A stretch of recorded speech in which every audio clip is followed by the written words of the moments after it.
Let's talk about nationalism.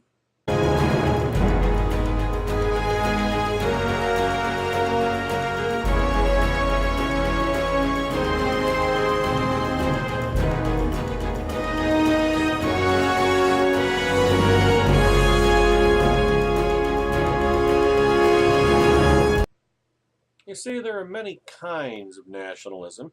And nationalism, patriotism, these terms have kind of become genericized. They're kind of can mean anything you want them to mean. Sometimes they're used interchangeably, and they really are not. They don't have a complete overlap. And there are a lot of manifestations, you might say, of nationalism that are bad, bad, bad. Jonah Goldberg was the first to comment on it this week, or one of the ones anyway, at National Review. Seeing ethnic nationalism as the only form of bad nationalism is a mistake, and a grievous one. There's text, and then there's context. Rich Lowry, editor of National Review, and Ramesh Pannuru's cover essay on nationalism in the current issue of National Review is controversial more because of the context than because of the text itself. Self-avowed nationalists are in the saddle across the West, including in the West Wing. Many passionate opponents on the left believe even the slightest rhetorical or intellectual concession to nationalism amounts to surrender to Trumpism. And not just Trumpism, but their often hysterical caricature of Trumpism. And because National Review is a major source of opposition to Trump, it's also allegedly proof of our collective hypocrisy. I think most of that is silly, but I do have my objections to the piece. Let me focus on the text first. I thought For Love of Country was on the whole very good and in parts quite lovely. I also think it's basically wrong, though defensively so. Rich and Ramesh do not see patriotism and nationalism as distinct things. I do.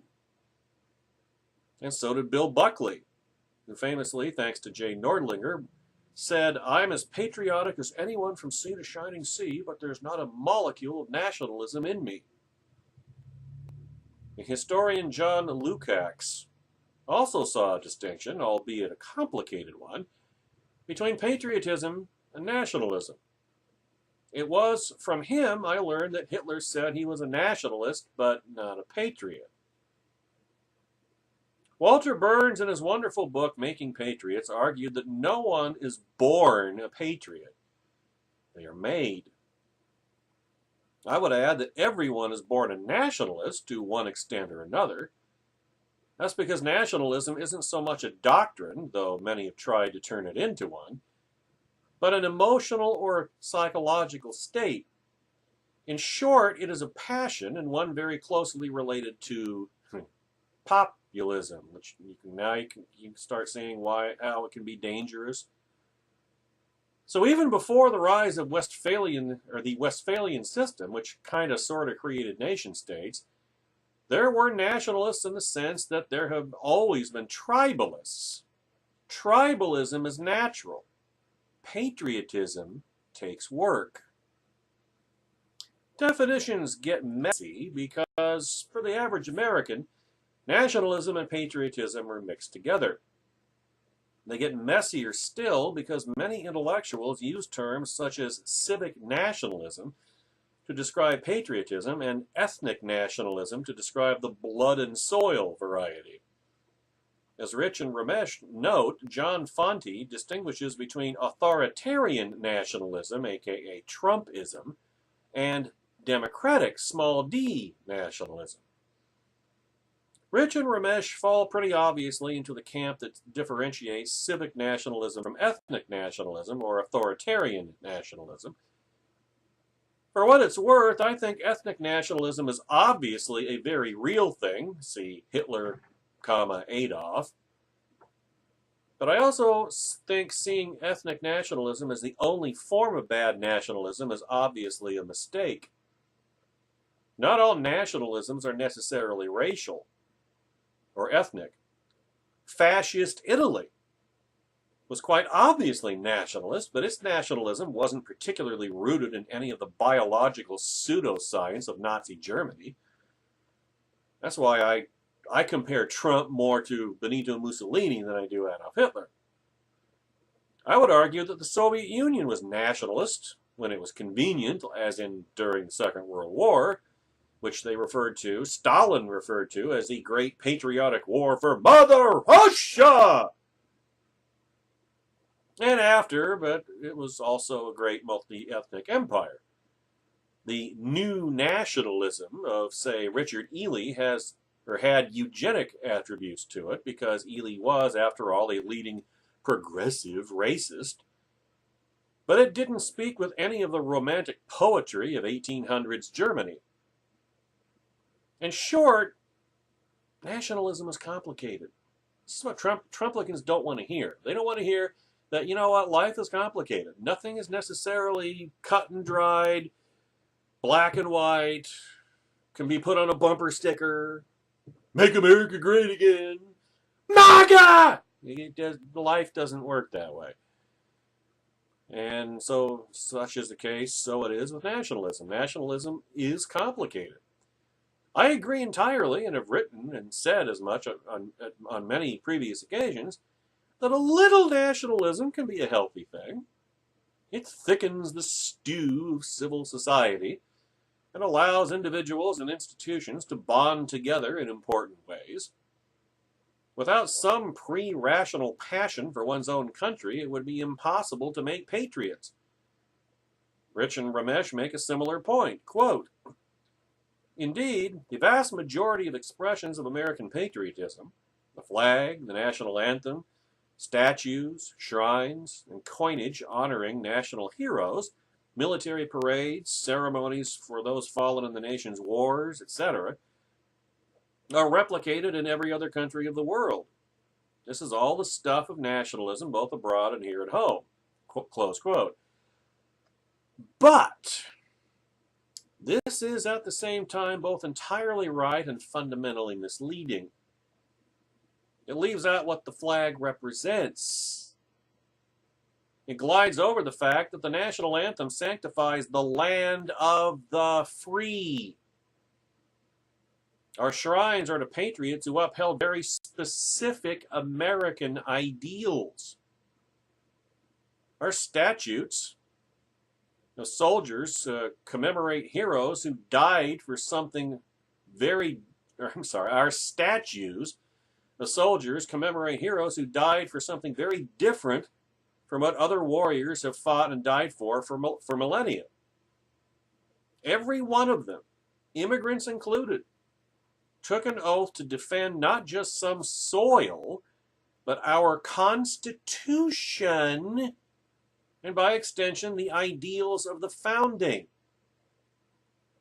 Walk around any European hamlet or capital, and you will find statues of men who fell in battle to protect their tribe from another tribe. That doesn't necessarily diminish the nobility of their deaths or the glory of their valor, but it is quite simply a very different thing that they were fighting for. Now, of course, no doubt American soldiers sacrifice for home and hearth and their band of brothers without giving much thought, at least in the heat of battle, to the lofty notions inscribed on the walls of the Lincoln Memorial, the ultimate patriotic rather than nationalist shrine. But one of the ways we make patriots in this country is by putting these sacrifices in that context. Left-wingers who fancy themselves ironically detached from patriotism and particularism and as avatars of a more sophisticated cosmopolitanism no doubt roll their eyes at such things, considering it so much schmaltz. Some might even snark that such patriotic piety is hypocritical given this or that crime, real or alleged, that America has committed. That hypocrisy is a charge every civilization opens itself to when it aims for an ideal higher and better than loyalty to tribe. There were few hypocrites in Sparta, for example. But I firmly believe that when we call the sacrifices of American patriots no different from the sacrifices of Spartans, ancient or modern, we are giving short shrift to the glory, majesty, and uniqueness of American patriotism and the American experiment. I'm reminded of Martin Diamond's point that the concepts of Americanism, Americanization, and un-American have no parallel in any other country or language. It is true that nationalism is part of the equation, but it is the less important part. And by mistaking the tail for the dog, we lose sight of what is important. Think of it this way. All, or at least most, marriages require some level of physical attraction, particularly at the outset. That's only natural. But any marriage purely based on physical attraction will struggle to last. No happily married couple I have ever met has confessed that the secret of their long marriage was mutual lust. Marriages endure for a host of complicated reasons, but among the most important is surely a commitment to an ideal, be it religious or otherwise. Nationalism is a bit like lust, a natural human passion that, absent proper channeling, or context, if you will, is at best morally neutral and more often a source of unhealthy temptation. In other words, as I often say when discussing nationalism, it is healthy in small doses, but we must remember that all poisons are determined by the dose. Because nationalism is ultimately the fire of tribalism, having too much of it tends to melt away important distinctions, from the rule of law to the right to dissent to the sovereignty of the individual.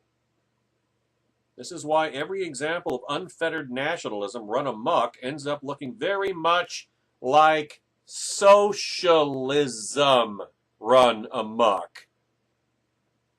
Hence the term National Socialist, where Trump is concerned. The passionate populist desire for unity above all recognizes no abstract barriers to the feared and dreaded general will. Remember Voltaire and the general will, which was an invitation for the elites to take over?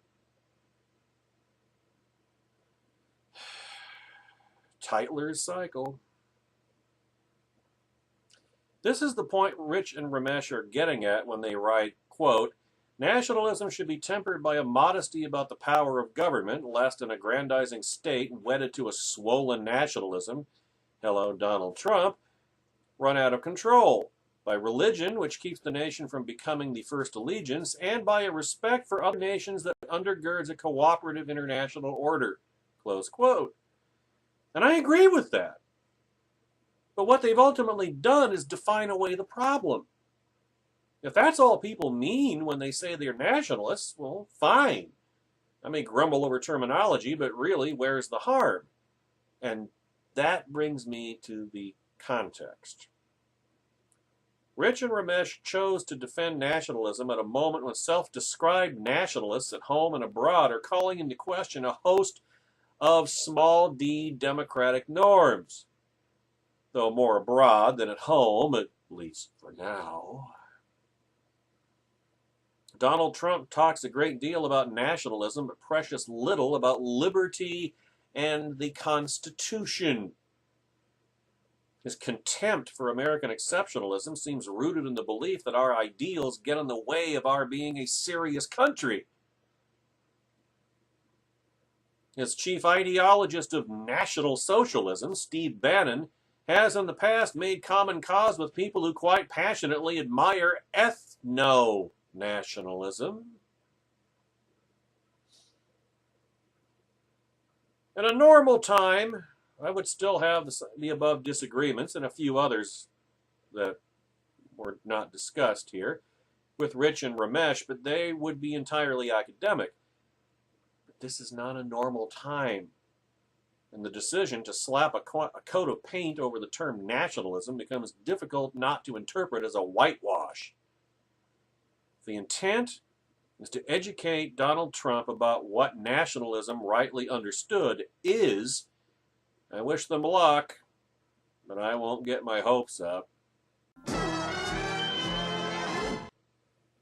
In fact, Trump's brand of nationalism, or as I characterize it, National Socialism, should worry conservatives everywhere. Maybe even make us alarmed, argues Ben Shapiro, the editor of thedailywire.com, and of course one-time contributor to Breitbart, aka Trump Pravda, because, and this is a discussion that my one-time blogging and broadcasting colleague Douglas V. Gibbs and I used to discuss about the difference between left and right in Europe, especially the right, and left and right in America.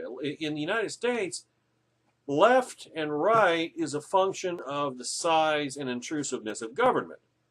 If you're on the right, you're small government. If you're on the left, you're big government. But in Europe, the continuum is not a function of the size of government.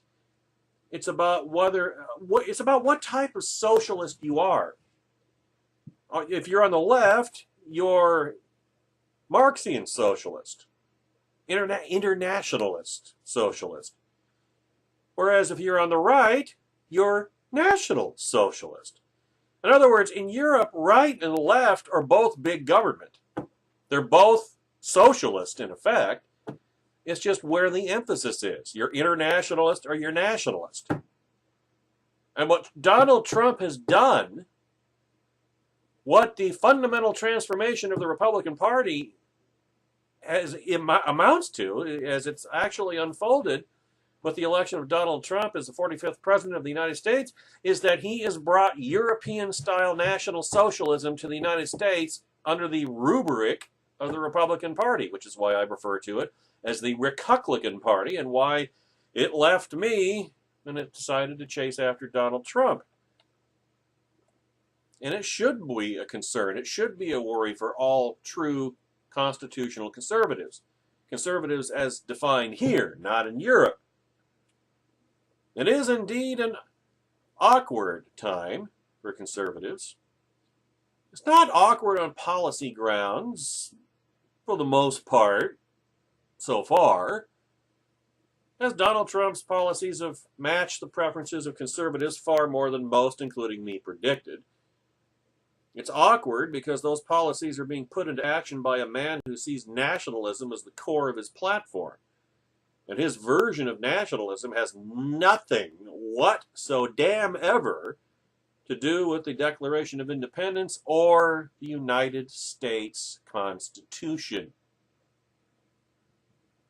In 2009, Donald Trump expressed discomfort with the Declaration's famous creed, "All men are created equal." "They say all men are created equal," he said. "It doesn't get any more famous. But is it really true? It's a very confusing phrase to a lot of people." Seems fairly straightforward to me. All men are created equal. God created all of us with equal worth, equal value. Not complicated at all.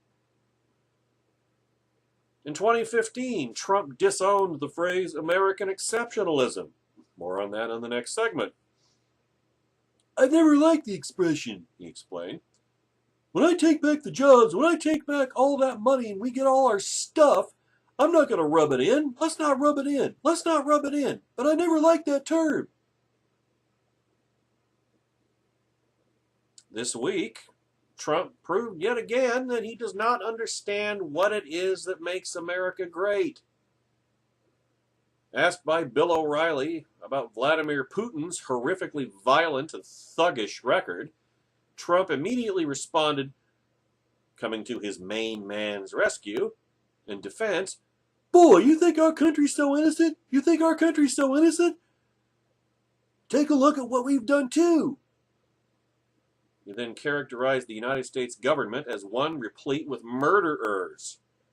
Quote, a lot of killers around, believe me. How would he know? And yet, Donald Trump also routinely invokes the slogans America First and Make America Great Again. In fact, his entire philosophy, what there is of it, is rooted in nationalism. This would seem contradictory on the surface. If America is a thugocracy like Russia, as Trump claims, then why would he care about putting it first? And wouldn't that, in turn, conflict with his glorification of Putin based on his strength? I mean, we're talking about a man who was not all that critical and, in fact, was somewhat complimentary about the Tiananmen Square massacre, because he said, whoa, it killed a lot of people and it was really horrible, but the Chinese were showing strength. Trump values strength. This is why Trump is fundamentally an authoritarian at heart.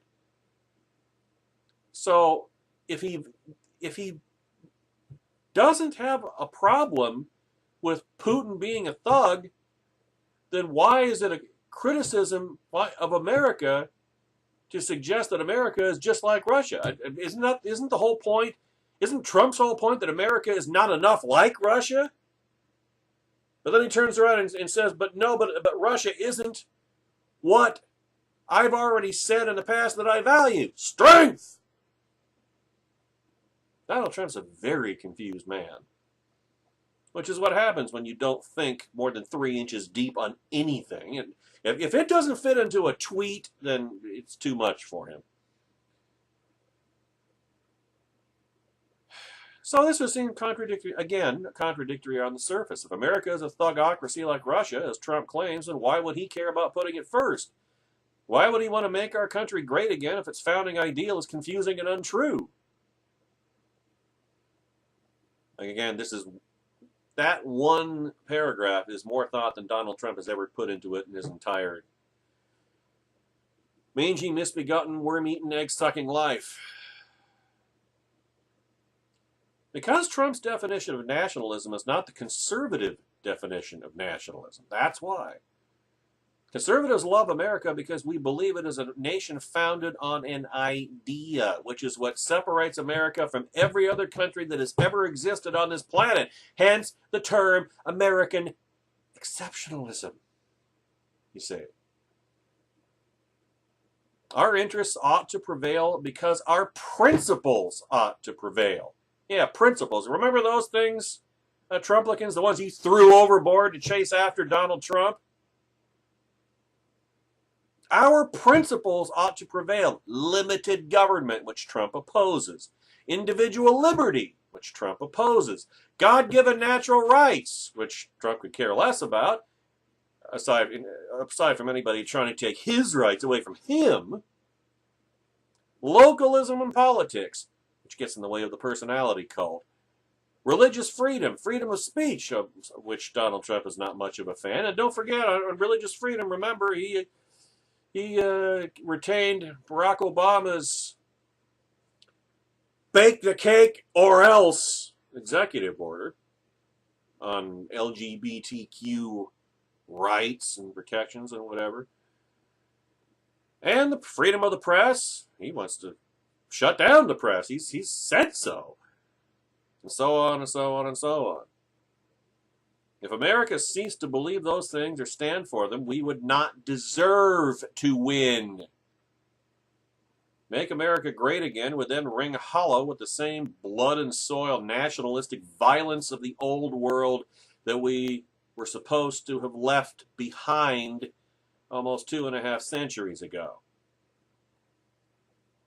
If greatness is measured in utilitarian terms rather than ideological ones, nationalism is merely tribalism broadened, a way of valuing the collective over the individual.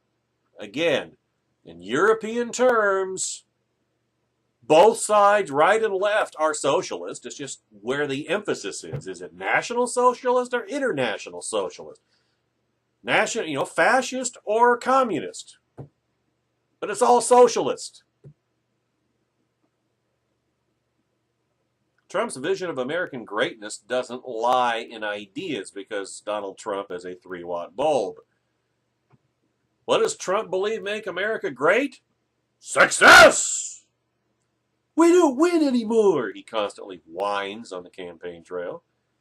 In other words, he feels about the country the same way he feels about himself because he equates the two, and so do his followers.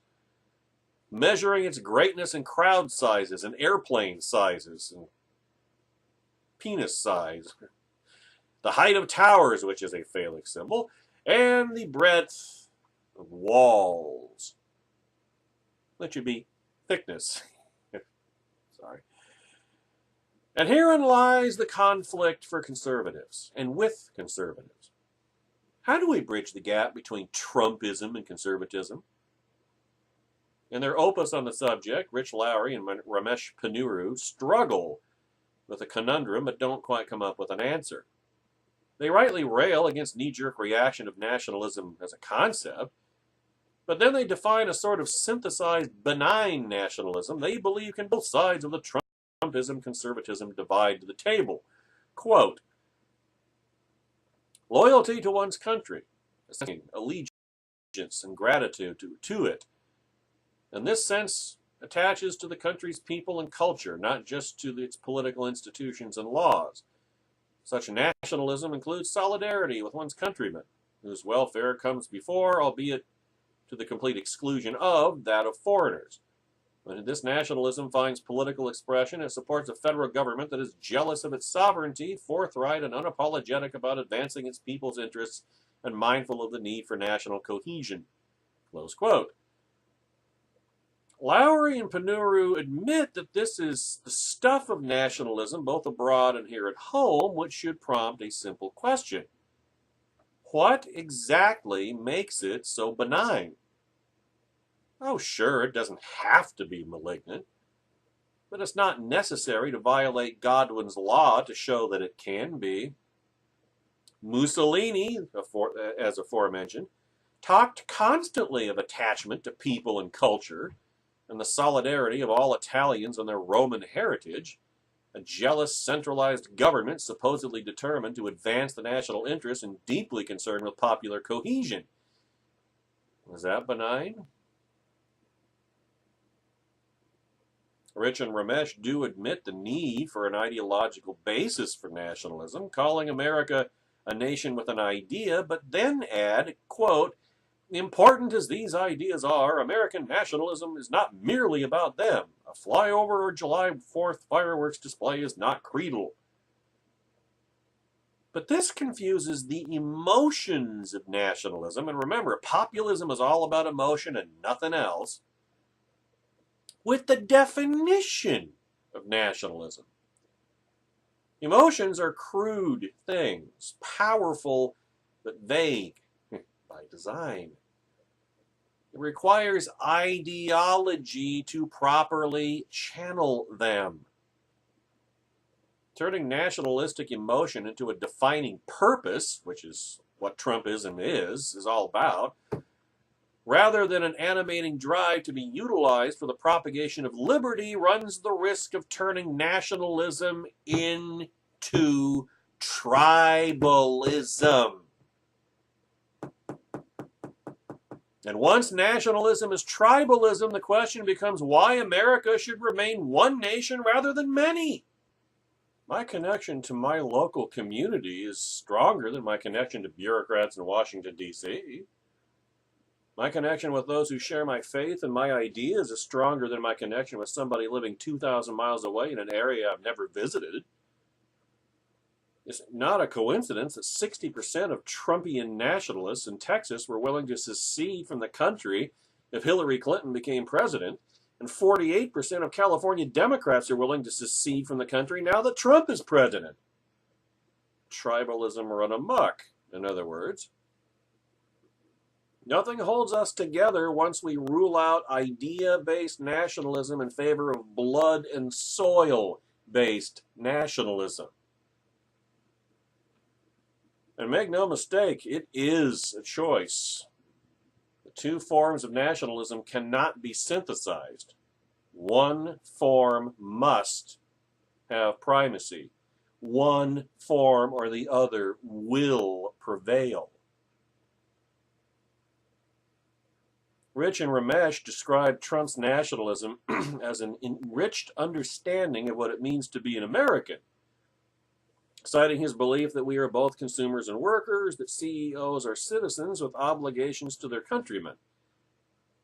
This isn't an enriched nationalism, it's an impoverished one. In the end, it makes ideas second or secondary to blood and soil. What happens when the CEO's individual liberty, nationalism of ideas, comes into conflict with the needs of the community, the collective, nationalism of blood and soil? It's a cop-out to claim that Hegelian synthesis will magically obtain. It's whichever one that is most emotionally driven that will just run roughshod over the other. I think we know which of those two brands of nationalism that's describing, don't you? Rich and Ramesh finally seem to acknowledge as much. They admit that Trump seems to want to make America great without appreciating what makes it exceptional, and that the country's founding ideals, history, and institutions barely enter into his worldview. But we should acknowledge, they say, that Trump offers an important lesson: to reject the atomism inherent in libertarianism and the Wilsonian millenarianism that characterized the George W. Bush administration in favor of a broad-minded nationalism that takes account of the nation's idealism and rationally calculates its economic and foreign policy interests. Well, this philosophy didn't need Donald Trump to elevate it into our politics. It has always been there. It's called conservatism. Pretending that Trump's European-style National Socialism can be a vessel for American nationalism risks abandoning the only vision of American greatness that matters in favor of an alternative that can turn from benign to malignant with shocking speed. Donald Trump does indeed have contempt for American ideals, and his rhetoric on Russia is a perfect example, where he threw the United States under the bus more vigorously than Barack Obama ever dreamed, ladies and gentlemen. Now, once again, Donald Trump has come to Russian dictator Vladimir Putin's defense by throwing America under the bus, just like Barack Obama spent 8 years doing. In a pre-taped interview with Fox News' Bill O'Reilly, aired on Super Bowl Sunday, Trump was asked to explain his love affair with Putin. Trump replied, "He is the leader of his country," adding the usual boilerplate about wanting to have good relations and help fighting the Islamic State, something the Russians have yet to do in Syria, I might add.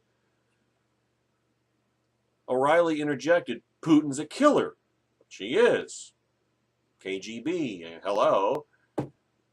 A vexed Trump, which means he didn't have an answer, so he got pissed off, replied, "There are a lot of killers. We've got a lot of killers. What, do you think our country is so innocent?" This was no gaffe. A similar conversation played out between MSNBC's Joe Scarborough and Trump in December of 2015. Scarborough asked about Trump's bromance with Putin, and Trump responded, "When people call you brilliant, it's always good, especially when the person heads up Russia." Putin kills journalists, political opponents, and invades countries, objected Scarborough. Obviously, that would be a concern, would it not? Trump replied, He's running his country, and at least he's a leader, you know, unlike what we have in this country, Trump said, referring to then-President Barack Obama. But, in other words, it wasn't relevant.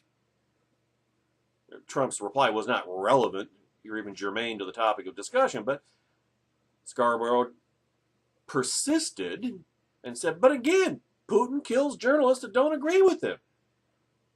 Well, I think our country does plenty of killing also, Joe, Trump said, which is another way of saying he admires Putin for being able to put to death journalists that criticize him. Trump would love to be able to do the same damn thing. And you all know it. Trumpers would cheer him on. They'd say, well, they deserved it. They brought it on themselves. Last July, Trump said something similar in response to questions from the New York Times about the bloody repressions and mass arrests by Turkey's Recep Tayyip Erdogan. When the world looks at how bad the United States is, and then we go and talk about civil liberties, I don't think we're a very good messenger. Doesn't Trump sound exactly like a left-wing nut Democrat when he says things like that? You know, here it is right here. One might expect to hear that kind of logic from a dorm room full of Marxists. And if Obama had ever suggested the same, conservatives would have pounced. Now, of course, America isn't without sin. But ethically speaking, America towers over Russia, including Russia under Putin. So why does Trump insist on such absurd moral equivalency? Well, here's my version. I'll give you Jonah Goldberg's version in a minute. My version is, on the one hand, Trump wants to think of himself as a good person. Everybody does. That's the mark of a good villain in TV, in film, in print, in whatever version of fiction that you're looking at, that you're addressing. The villain always sees himself as the hero of his own story. Nobody wants to see themselves as the villain. Everybody wants to see themselves as the hero. Everybody wants to see themselves as being a good person. So Trump doesn't want to think of himself. He wants to think of himself as the hero, because of course his ego demands it. And yet he admires strength. There are things that Putin can do that Trump can't do, at least not yet, including murdering dissidents and reporters and shutting up the press and closing down newspapers and what have you that don't toe the party line. Trump would love to be able to do that, but the murdering, the bad stuff, the things that would make it difficult for him to see himself as the hero, conflict with that. I mean, in other words, Trump wants the strength without the moral quandaries. Whereas Putin could care less about ethics or morality. Putin cares about his power. And he knows, he knows better than anybody, that to wield the magnitude of power that he wants to wield, that involves being a despot. And he doesn't have any problem. He doesn't have any moral problems with that. Trump's ego is conflicted, in other words. He wants Putin's power, but not what all the baggage, the unsavory stuff that comes along with it. That is why Trump insists on moral equivalency.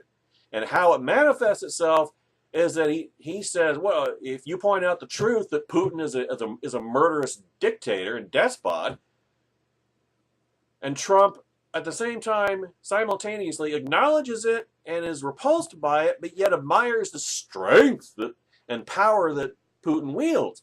So he has to cast America as already being like that, and that he's going to simultaneously raise America up morally, even as he's seizing Putin-like levels of power. Does that make sense? That's the closest I can come to untangling that psychological pretzel. Okay?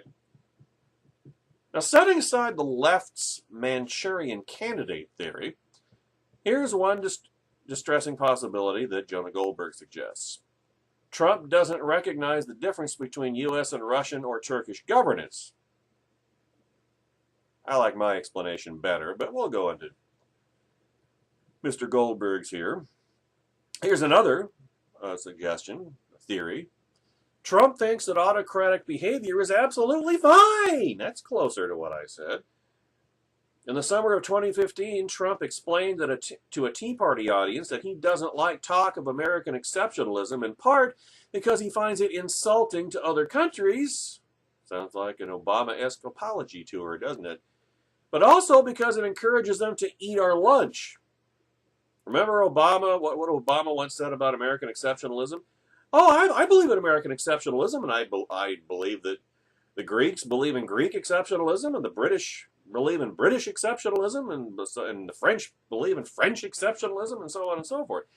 And Trump, no doubt, believes that the Russians believe in Russian exceptionalism, which just proves that neither Barack Obama or Donald Trump understand what American exceptionalism means, because it's not based on blood and soil. It's based on the Constitution, the ideals of the founding of this country, what sets this country apart from any other country that has ever existed.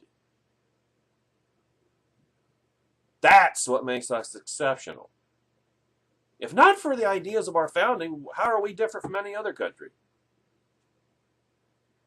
I mean, well, there is no such ethnicity as American, all right? There's a nationality, but there's not an ethnicity.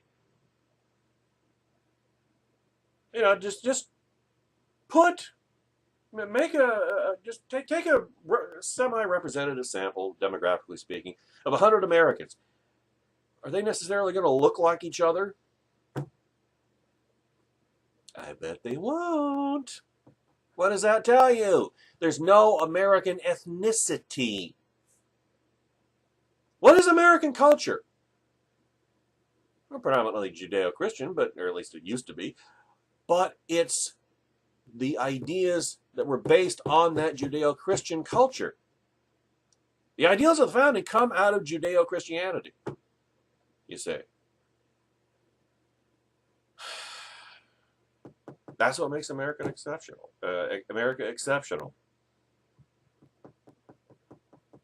As Stephen Wertheim put it in Foreign Affairs magazine, quote, Trump rejects American exceptionalism mainly because he thinks it paralyzes the United States.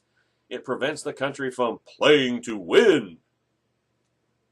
But how can we win if we jettison our principles in the long run? Well, let's give Trump the benefit of the doubt, which he doesn't deserve, and assume that all he really wants is to repair relations with Russia, which Putin damaged. Well, then he should find a new way to talk about and defend his policy. The remarkable thing is that there are plenty of ways Trump could rebuff criticism of Russia without impugning the United States or compromising his apparent desire for rapprochement, in other words, appeasement, just like Barack Obama. Trump's version of a reset button. Trump could say, for instance, look, during World War II, we allied ourselves with Stalin, who did far worse things than Putin has been accused of. Which is a non sequitur. I mean, how is that how low we want to lower the bar? But at least it wouldn't involve impugning the United States. He could mention George W. Bush's with us or against us approach to the war on terror and say he'd rather have Russia with us, even though they're never going to be with us. Putin's never going to follow anybody's lead. But again, it wouldn't be impugning America. He could even note that Obama and many of his intellectual supporters have been calling for more realism in foreign policy, taking the world as we find it, etc. It's the president's job to help shape public rhetoric, because how we talk about our ideals determines whether we sustain or erode them.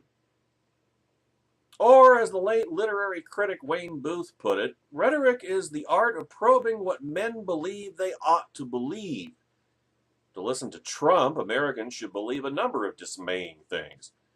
Our public institutions can't be trusted. He alone can messianically fix our problems. Absent him, our best days are behind us, and most worrisome, America's ideals have been part of the problem, not the solution. I don't care if Trump thinks we've fallen short of ideals. Of course we have. That's why we call them ideals. What bothers me is that he often sounds like he has contempt for those ideals and for America in the first place.